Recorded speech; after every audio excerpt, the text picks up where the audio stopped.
Okay, so follow up on our little concussion monkeys. As you can see, they're both progressing pretty well. This one's on day 4 and this one on day 3. Still very out of it. This little one seems to have taken quite a lot more of a blow to the head.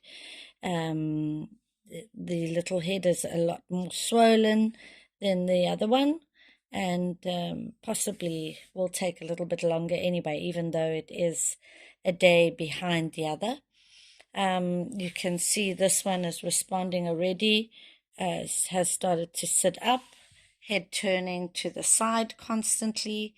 As I said before, when they've taken a blow to the head, they often get this head tilt. And when we retrain the brain, we have to turn the head and train them to go both ways. So we gently, gently manipulate the head.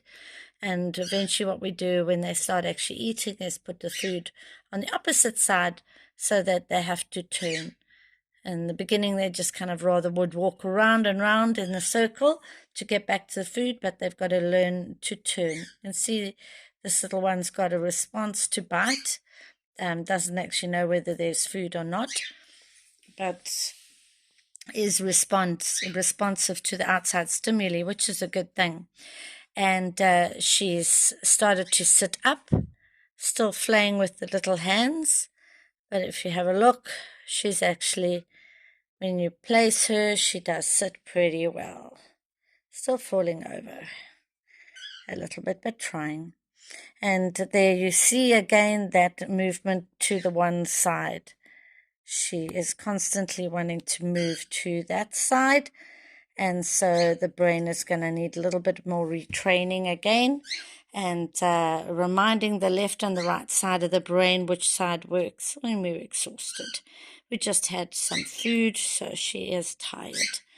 One of the things that you can often see when they've got head trauma is not just that head tilt, but the flapping of the hands, flaying of the arms. And if you have a look there, and as soon as they're off of the ground, they're actually not too sure where they are, what to do. And that tail then tends to whip around quite a lot, trying to get a balance, which they don't have, and they don't quite understand. Here next to me, having flopped over, is the other little tot that still hasn't tried sitting up at all and doesn't open, I don't remember if the little girl doesn't open her eyes yet. There we go. But she definitely is starting to respond to stimuli. As you can see there, where I picked her up and went to hold her, she did respond. Her eyes opened, and she is aware that something's happening, but not quite what. But you can see both of them are still very, very out of it. It's going to take a lot of time and patience. The sad thing about it is often monkeys, when they're hit by a car, they'll lie on the side of the road like this for days and days, and people think it's a dead monkey and no one stops to check. But in fact, it's just a very, very concussed little baby monkey that can't help itself. And then we actually got a call 3 days later when somebody noticed a little monkey like this that they thought had been dead for 3 days on the side of the road, and suddenly the head was up and the little hands flapping. And they phoned and they said that this monkey that we thought was dead is actually alive, and can you come and help it? So, yeah, if you do see a little monkey on the side of the road, please stop and check that the monkey really is dead. Sometimes, I mean, look how still this little monkey looks. You would swear that this little monkey's dead. But if you touch the little monkey, and if people are scared to touch, maybe just prod it, you'll see that there is a response. You have to look really, really carefully to see if the little baby is breathing.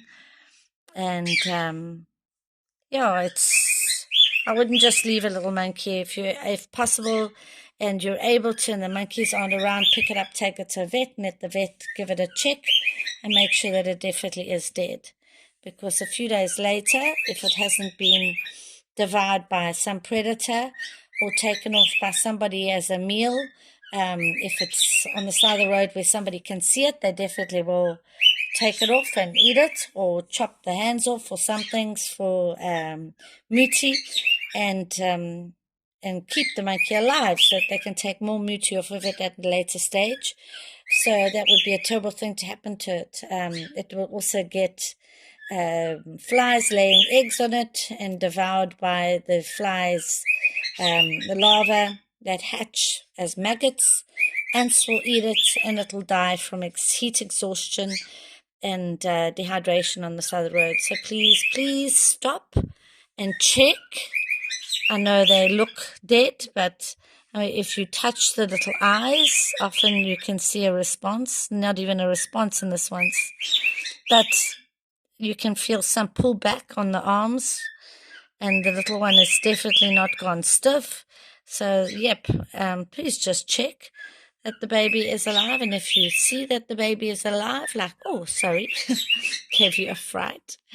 If you see that the little baby is alive, please contact an organization that can help and get the little baby to the vet ASAP so that it stands a chance.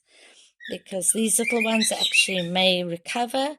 In fact, sometimes recover fully, that they can actually go back to the troop, and then other times recover successfully enough to live in a sanctuary enclosure if they have any brain damage. But that only time will tell.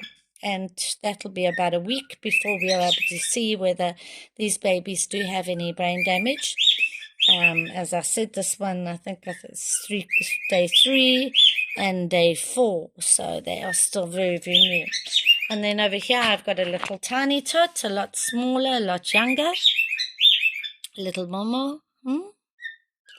And this little one has got a very bad runny nose and is not able to keep up with the troop and the mom. So we are looking after this little tiny one too, and syringe feeding as well as bottle feeding, trying to get this little one back strong again, and little one's on antibiotics.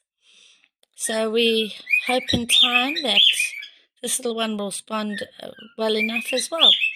So there at the moment are my 3 little patients. I'm actually sitting on my bed. Our other vervets that we deal with are all in outdoor enclosures or in the clinic, but it's weekend and I'm taking care of these babies on the weekend. And they do need some special one-on-one care, so that's what they're getting. What are you up to?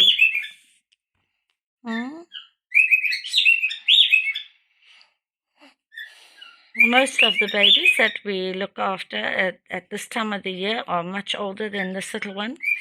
We have 3 tiny tots this size, but baby season is at a specific time of the year, and most of the babies are this size here by now. This is obviously just a little late baby. Yep, you are. And that does happen occasionally, but not often.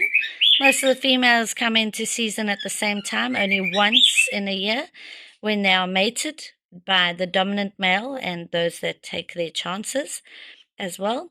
And after about 5.5, 6 months period of pregnancy, give birth to 1 baby.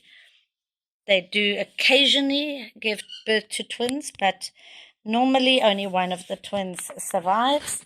And even if they do survive the initial birth, by the time they're 3 months old, it's very difficult for mom to carry 2, and one normally doesn't cope with being carried. So, and often she doesn't have sufficient milk for the 2, and the 1 baby dies. If she's really, really lucky and she's got a mom or an aunt or a sister who will assist by carrying the baby, she could successfully rear 2 babies, but it's not the norm. And she only has 1 baby in a year. She only has her baby once she is in her 4th year, 4.5 years old, does she come of season. So she's actually literally a 5-year-old by the time she gives birth to her first baby. So there's none of the nonsense of babies giving birth to babies. These are babies. They cannot have other babies. Hey, no, you can't. And they will only be ready at 4.5 and then have their first baby at 5. So these little girls will stay with their family for life. Females never leave the troop. Male monkeys, on the other hand, they do once they're sexually mature, and that's to make sure that there's no mating with the sisters, aunts, mother, and to keep the gene pool pure. So these are females. They're lucky. They would stay with their troop. The males have a harder time.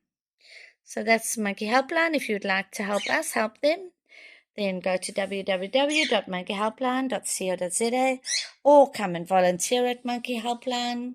All the details are on our website. Thank you.